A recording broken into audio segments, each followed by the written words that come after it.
Mulai dengan cepat al-awwal, yang pertama. Ya, tolong nanti para orang tua dituliskan, dicek anak-anaknya saat sekolah. Kita yang belajar nomor 1 ini coba cek kembali. Ya.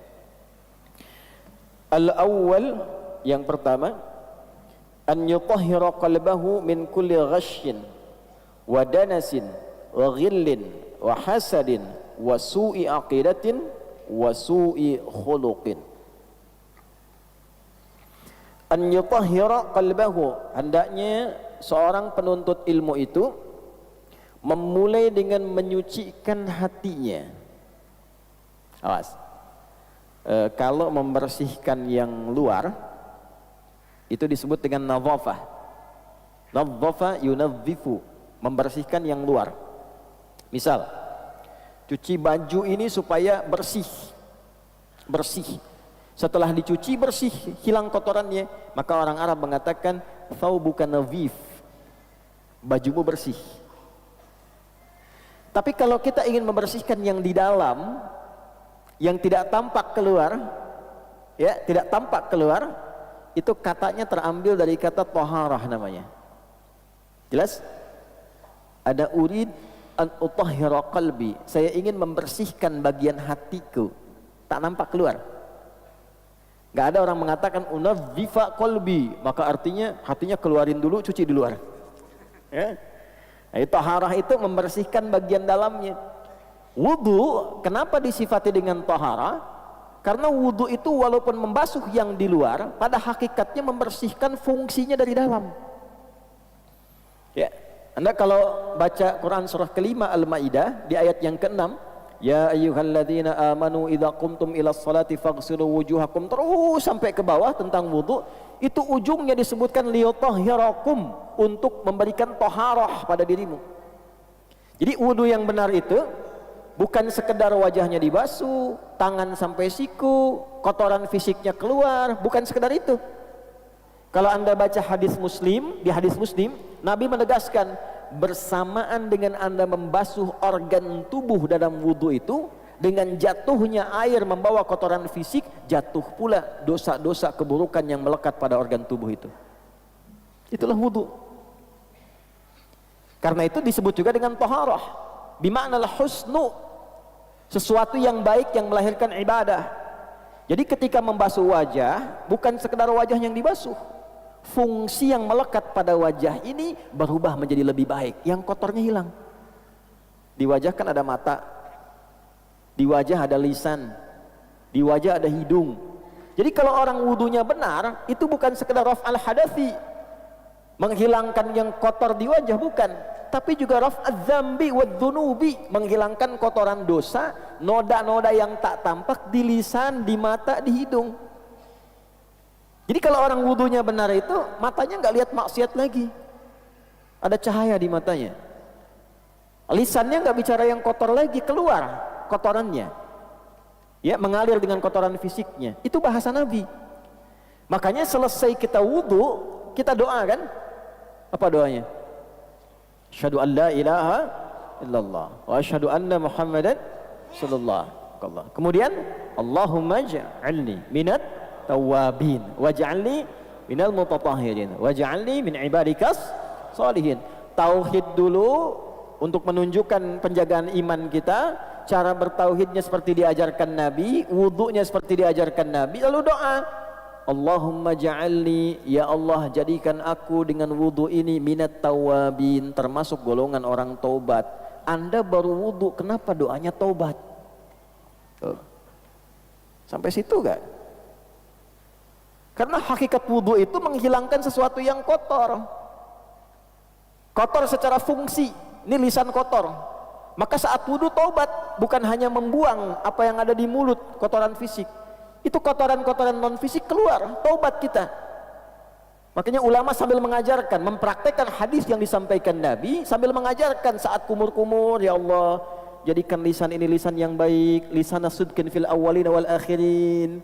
Di hati kita sampaikan itu, minta wajahnya wajah yang baik, tangannya mengerjakan yang baik-baik. Kemarin saya sampaikan di Jakarta, kenapa di ayat Quran itu tangan disebutkan sampai ke siku.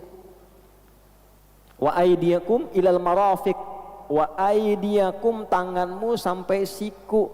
Ila di situ lidilalati 'ala nihayah, menunjukkan ke ujung. Awal ke ujung, basuh dari sini ke sini. Kalau Anda basuh dari sini ke sini pun sah wudunya. Tapi dari segi mana? Afdolnya dari sini ke sini. Untuk menunjukkan apa? Untuk menunjukkan bahwa organ tangan yang biasa digunakan oleh manusia dan seringkali berbuat salah dengan organ itu, ini dari sini. Sini. Anda bikin status di Instagram kan pakai ini, bukan pakai ini. Huh? Ya kan? Nah, sampai ke situ memahaminya. Ya. Karena kajian saya disertasi itu yang terakhir itu menganalisis bahasa Al-Quran 30 juz. Dari tafsir 30 juz. Dan itu indah sekali. Ya. Nah, semuanya keterkaitan. Jadi begitu selesai kita berwudu, kita bertobat. Makanya orang yang benar wudunya pasti terjaga dari maksiat.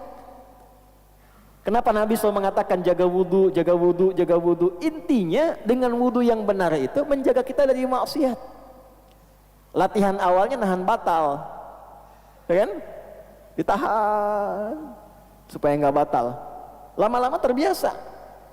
Dan itu ketika dibawa pulang ke akhirat langsung ditandai oleh Allah. Di antara yang dibangkitkan pertama kali kata Nabi dari umatku, dia akan bangkit dengan wajah yang bercahaya, ghurral muhajjalin min atharil wudu, dari bekas wudunya.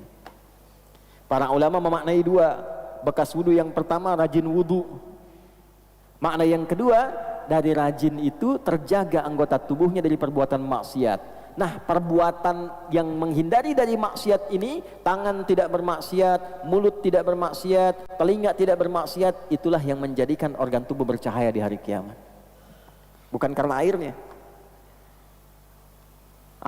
Jadi itulah taharah.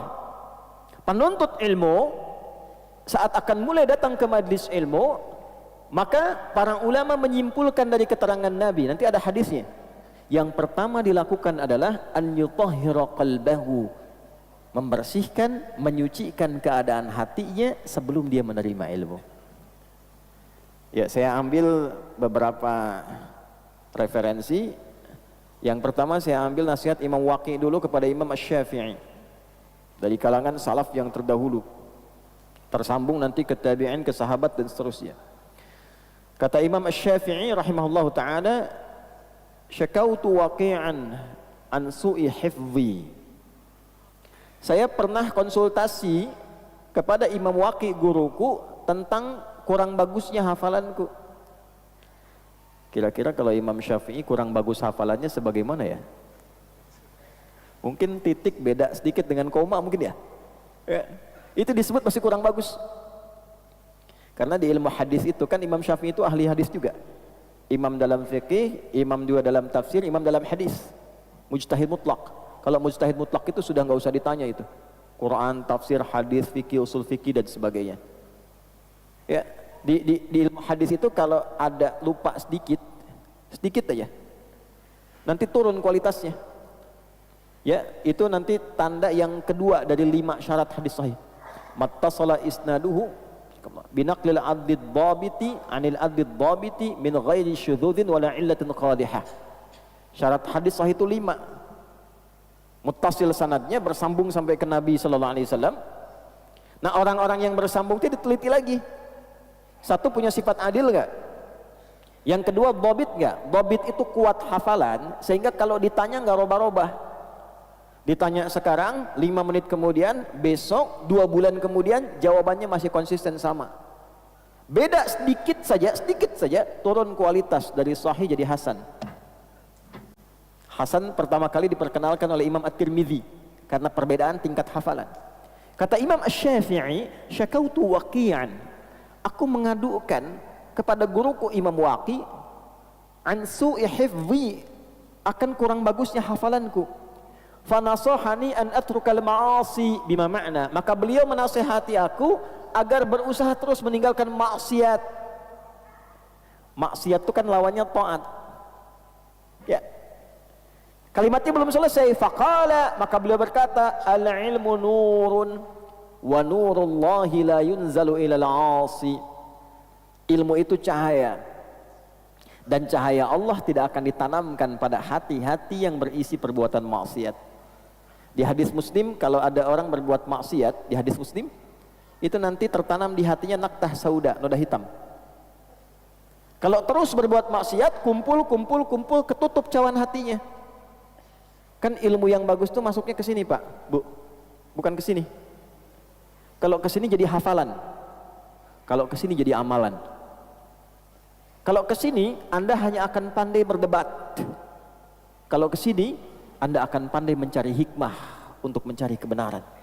Ke sini pembenaran, ke sini kebenaran. Nah, kalau hatinya tertutup seperti ini, alhamdulillah, ini. Jadi mau dimasukkan apa aja susah, balik. Nah, cahaya Allah itu tidak akan sampai ke hati orang-orang yang dipenuhi kotoran maksiat. Jadi ingin memberikan kesan bahwa ilmu itu nanti ada dua. Ilmu yang berkah, ilmu yang tidak berkah. Nah, ilmu yang berkah itulah yang disebut dengan nurun, cahaya. Ya, Allah nurun alan nur, cahaya di atas cahaya. Artinya apa? Pemberi semua sinar segala kebaikan. Jadi kalau orang-orang yang hatinya bersih, hatinya baik, ilmunya sampai ke dalam kalbunya.